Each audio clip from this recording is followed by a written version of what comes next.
दोस्तों, एक बार गौतम बुद्ध अपने भिक्षुओं के साथ एक वृक्ष के नीचे बैठ विश्राम कर रहे थे।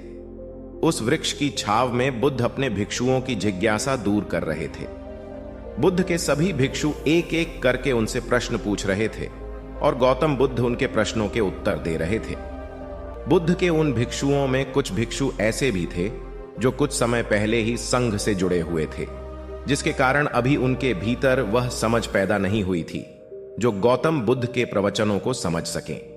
गर्मियों का समय था, सूरज अपने चरम पर था और चारों तरफ धूप ही धूप थी। लेकिन उस वृक्ष के कारण बुद्ध और उनके सभी भिक्षु आराम से छाव में बैठे हुए थे।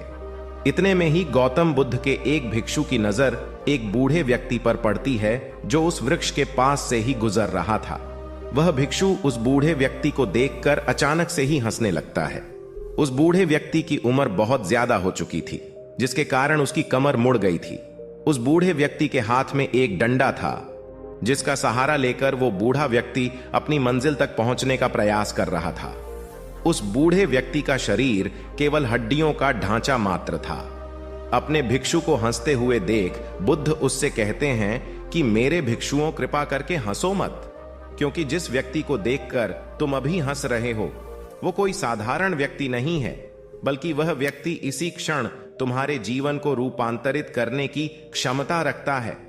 जो आज तक मैं तुम्हें सिखा नहीं पाया, वह यह बूढ़ा व्यक्ति तुम्हें सिखा रहा है। इसके द्वारा दी गई सीख को बेकार ना करो।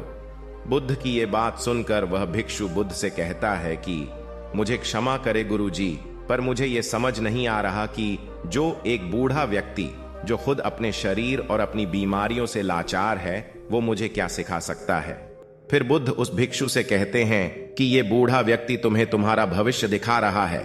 जिस बुढ़ापे को और लाचारी को देखकर तुम अभी हंस रहे हो, वो बुढ़ापा और लाचारी तुम्हारे जीवन में भी आने वाली है।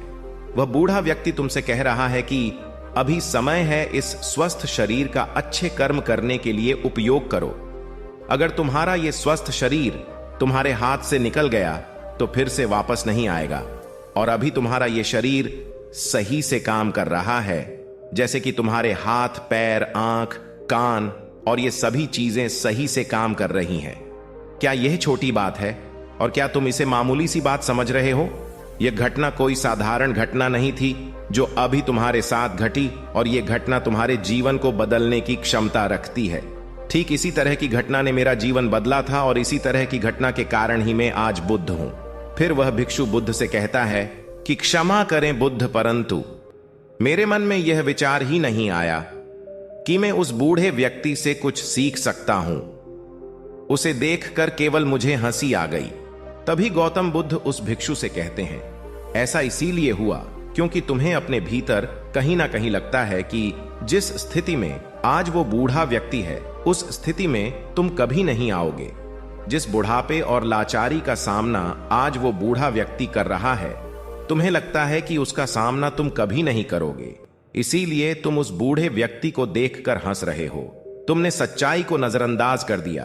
अगर तुम सच्चाई को देख लेते तो चाहकर भी अपने आंसुओं को नहीं रोक पाते, परंतु तुमने सत्य को अनदेखा कर दिया और तुम बहुत बड़ी संभावना से चूक गए।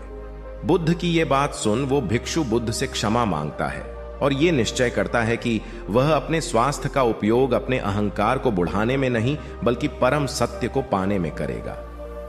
दोस्तों, जो लोग इस कहानी को सुन रहे हैं, हो सकता है कि आप बड़ी बड़ी समस्याओं में हो, या हो सकता है कि आप परेशानियों में हो, लेकिन फिर भी एक बात को हमेशा ध्यान में रखना है कि जब तक आपका स्वास्थ्य ठीक है, तब तक आप किसी भी बड़ी से बड़ी समस्या से बाहर आ सकते हैं।